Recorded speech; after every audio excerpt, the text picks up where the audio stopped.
யாரு சிஎம் தான், நம்ம பொம்மை சிஎம் தான், வேற யாரும் இல்ல. பார்த்தாலே ஆண்டுகள் 200 வெள்ளையனிடம் நாம் அடிமை. ஆண்டுகள் 75 அதே அரசியல் எனும் பெயரில் கொள்ளையனிடம் நாம் அடிமை. இனியாவது தமிழன் ஆளட்டும், தமிழினம் இனியாவது மீளட்டும், பறக்கட்டும் வெற்றி கொடி, அதுவே விஜய் எனும் வெற்றி கொடியாகட்டும். விஜய் தானா? டிஎம்கே ஏன் பிடிக்கல, எதனால பிடிக்கல? அதெல்லாம் எனக்கு தெரியாது. நாங்க ரசிகர். அவர் எனக்கு ரொம்ப பிடிக்கும். எங்க அண்ணன் தான். சரி, இப்போ வந்து விஜய் சிஎம்மா வந்துட்டாருன்னா என்னெல்லாம் எதிர்பார்க்குறீங்க? அவர் எல்லாம் நல்லது செய்வார்னு பாக்குறேன். இப்ப வரதுக்கு முன்னாடியே நல்லா செய்யறாரு, வந்துட்டாருன்னா நல்லா செய்வார் இல்லையா? அவர் எப்படி இருந்தாலும் எனக்கு சந்தோஷம் தானா. படம் பண்ணாலும் சந்தோஷம் தான், சிஎம் ஆனாலும் சந்தோஷம் தான். சரி, நீங்க இது வரைக்கும் முன்னாடி யாருக்கு ஓட்டு போட்டு இருந்தீங்க? டிஎம்கேக்கு தான் போட்டிருந்தேன். அதான் அப்ப இல்லாதது இப்ப ஏன் மாற்றம்னு கேக்குறீங்க? அவர் நிறைய நல்லது பண்ணியிருக்காரு. ஸ்கூல் பசங்களுக்கு, காலேஜ் பசங்களுக்கெல்லாம் நல்லா பண்றாரு, பாக்குறோம். அந்த 10th இதெல்லாம் பார்க்கும்போது பசங்களை வர வச்சு நல்லா செய்யறாரு. அதனால ஓட்டை போட்டு பாருங்க, செய்யலன்னா கேளுங்க. தளபதி வந்தா என்ன பண்ணுவாங்க எதிர்பார்க்கறீங்க? இப்ப என்ன பண்ணாங்க நீங்க கேக்குறீங்க? இல்ல, தளபதி இப்போ வந்தா என்ன பண்ணன்னு நீங்க கேக்குறீங்க? பண்ண பிறகு பண்ணணும்னு சொல்ல bro. நீங்க அதுதானே கேட்டீங்க. இப்ப நல்லா இருக்குதா இல்ல? என்ன பண்ணல, தளபதி வந்தா என்ன பண்ணணும்னு எதிர்பார்க்கறீங்க? என்ன பண்ணலன்னு சூப்பரா அவர் பண்ணுவாருன்னு கேக்குறீங்க நீங்க? என்ன பண்ணுவாருன்னு எதிர்பார்க்கறீங்க? சூப்பரா பண்ணாங்க. 4000 கோடிக்கு பம்பு செட்டு போட்டாங்க. என்ன 1000 ரூபாய் தரேன்ட்டு 5 வருஷத்துல லாஸ்ட் 3 வருஷம் தான் 1000 ரூபாய் கொடுத்தாங்க. அதுவும் வந்து தகுதியுடைய பெண்களுக்கு தான் சொல்லி கொடுத்தாங்க. என்ன எப்போ சொன்னாங்க? 21 மே மாசம் சொன்னாங்க. ஆனா போட்டது 23 செப்டம்பர் 17ஆம் தேதி போட்டாங்க. அப்ப அந்த 2 வருஷம் காசு யார் போடுவா? அதுவும் வந்து தகுதியுடைய பெண்களுக்கு தான் போடுவாங்க. பழனிசாமி 5000 ரூபாய் கொடுத்தாரு பொங்கலுக்கு எல்லாருக்கும். இப்ப 3000 ரூபாய் தான் தராங்க. பொங்கலுக்கு என்ன தரீங்க? அது இல்ல, பொங்கலுக்கு என்ன அறிவிக்கல, என்ன கொடுக்குறீங்க? பாத்துக்கோ. எடப்பாடி வந்து ஆட்சியில இருக்கும்போது 5000 ரூபாயில 1500 ரூபாய் கொடுத்துட்டு அதுவும் கணக்கு தப்பா சொன்னாரு. 1500 ரூபாய் பிளஸ் 2500 ரூபாய் 5000 ரூபாய்க்கு கணக்கு தப்பா சொன்னாரு. யாரு? சிஎம் தான், நம்ம பொம்மை சிஎம் தான், வேற யாரும் இல்ல. பார்த்தாலே எங்க அண்ணன் வந்தாருன்னா கண்டிப்பா செய்வாரு. எங்க அண்ணன் வந்தா கண்டிப்பா செய்வாரு. விஜய் நான் ஓட்டு போடுங்க. இதுக்கு முன்னாடி யாருக்கு ஓட்டு போட்டீங்க? நான் ஓட்டு போட்டு 2 ஓட்டு இல்ல, இதுக்கு முன்னாடி எதுக்கு 2 ஓட்டு போட்டிருக்கோம். ஆனா ஒரு ஓட்டு கூட டிஎம்கே எங்க வீட்டுல யாருமே போட்டது இல்லை. எல்லாமே வந்து ஏடிஎம்கே. இப்போ வந்து அண்ணன் விஜய்க்கு தான், எங்க அண்ணனுக்கு தான். எதுல இருந்து உங்களுக்கு டிஎம்கே பிடிக்காம போயிடுச்சு? எதனால பிடிக்கணும்ன்ற நான் எதனால அவங்கள பிடிக்கணும்? இல்ல bro, ஒருத்தங்க 5 வருஷம் கொடுத்துருக்காங்க. ஆமா. நம்ம தான் கொடுத்துருக்கோம். அதாவது நம்ம தான் ஆட்சி. அதாவது எம்ஜிஆர் இருந்தார், புரட்சி தலைவர் இருந்தார், 3 ஆட்சி ஆண்டாரு. கருணாநிதி ஒரு ஆட்சி ஆண்டு திருப்பி போனார். எதனால போனாரு? நல்லா செய்யல.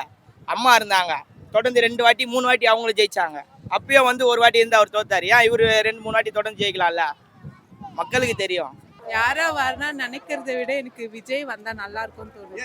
டிஎம்கே மேல என்ன கோவம்? விஜய் வந்தா நல்லா இருக்கு. கோவம் இல்ல, எனக்கு பிடிக்கல. ஏன் என்ன கான்செப்ட், என்ன காரணம்? காரணம் சொல்ல முடியல. இப்ப நடக்கிறது எந்த ஒரு தப்பு எது நடந்தாலும் அதுக்கான ரெசல்யூஷன் கிடைக்க மாட்டேங்குது. அதுக்காக தான் அட்லீஸ்ட் அவங்க வந்தாலாச்சும் ரெசல்யூஷன் கிடைக்கும்னு எதிர்பார்க்குறேன். இப்போ விஜய் வந்தா என்ன பண்ணுவான்னு நினைக்கிறீங்க? இது வரைக்கும் நிறைய பண்ணியிருக்காரு, படிப்புக்காக பண்ணியிருக்காரு, அது மாதிரி சொல்லிருக்காங்க. அரசியலை பத்தி அவருக்கு எதுவுமே தெரியாது அப்படின்னு இன்ன வரைக்குமே விமர்சனம் வந்துட்டு இருக்கு. இதுக்கப்புறம் அவர் வந்து என்ன பண்ணுவான்னு நீங்க நினைக்கிறீங்க? என்ன பண்ணணும்னு நினைக்கிறீங்க? ஆக்சுவலா வந்த உடனே பண்ணிடுவாருன்னு நான் சொல்லல. வந்து கத்துக்கிட்டு கொஞ்சம் கொஞ்சமா பண்ணாலே போதும். ஒரு வாய்ப்பு கொடுங்க. ஆமா, ஒரு சான்ஸ் தான். இது வரைக்கும் முன்னாடி யாருக்கு ஓட்டு போட்டீங்க? அது சொல்ல மாட்டேன். இதுக்கு முன்னாடி அம்மாவுக்கு தான் போட்டிருந்தோம். இப்போ வந்து டிவிக்கேவா இல்லை ஸ்டாலினான்னு கேட்கும்போது நான் வந்து விஜய்க்கு தான் சூஸ் பண்ணுவேன். ஏன்னா இப்போ ஒரு மாற்றம் வேணும் எல்லாருக்கும். விஜய் கொடுத்தா ஏதாச்சும் புதுசாக வரும். இன்னும் அவர் வந்து கொஞ்சம் யங்காக இருக்கார். சான்ஸ் கொடுத்தா நல்லாயிருக்கும். இன்னும் யங்காக இருக்கிறதுனால கொஞ்சம் நம்ம யூத்துக்கும் சரி, இன்னும் அடுத்த ஜென்ரேஷனுக்கு என்ன பண்ணுன்றது அவர் கொஞ்சம் முடிவெடுத்து யோசிக்கிறதுக்கு ஒரு இது இருக்கும். உதயநிதி இருக்காரு, அவர் யூத் தான்.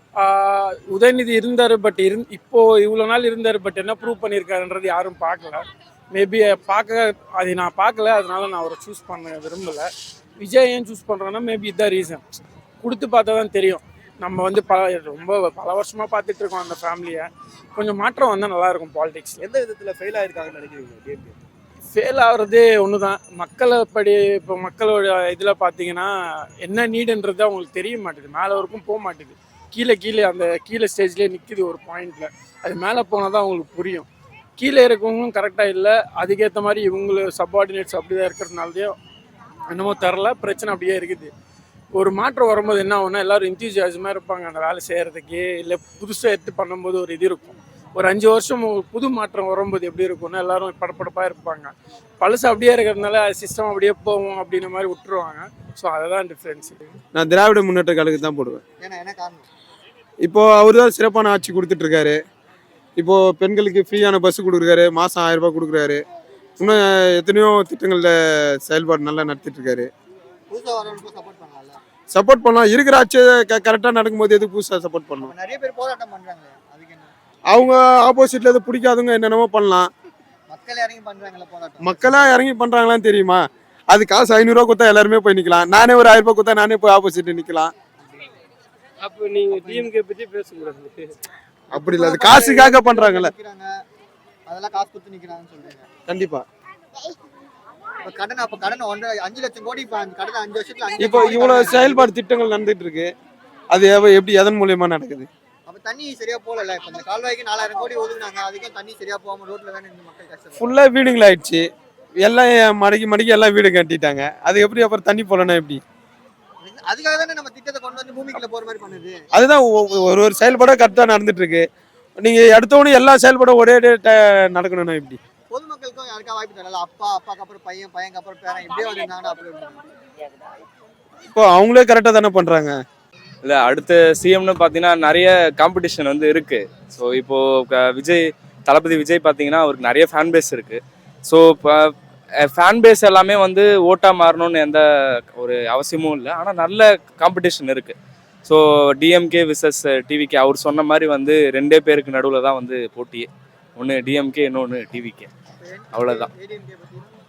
ஏடிஎம்கே ஸோ இப்போது பார்த்தீங்கன்னா தளபதி விஜய்க்கு இருக்க ஃபேன் பேஸுக்கு ADMK, so he can easily beat the ADMK. So but DMK ஷுவராக சொல்ல முடியாது. ஏன்னா டிஎம்கே வந்து ஒரு 75 இயர்ஸ் ஒரு கட்சி, நல்ல ஒரு ஒரு ஆட்சி தான் இப்போ இந்த 4 வருஷத்தில்.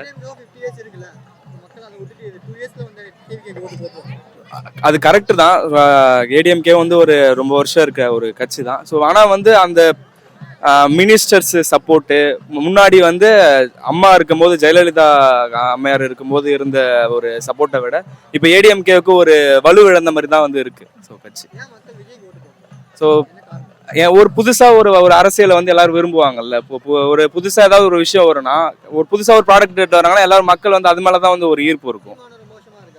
சீமான் இருக்காரு, ஆனால் அவர் பேசிட்டு தான் இருக்காரு.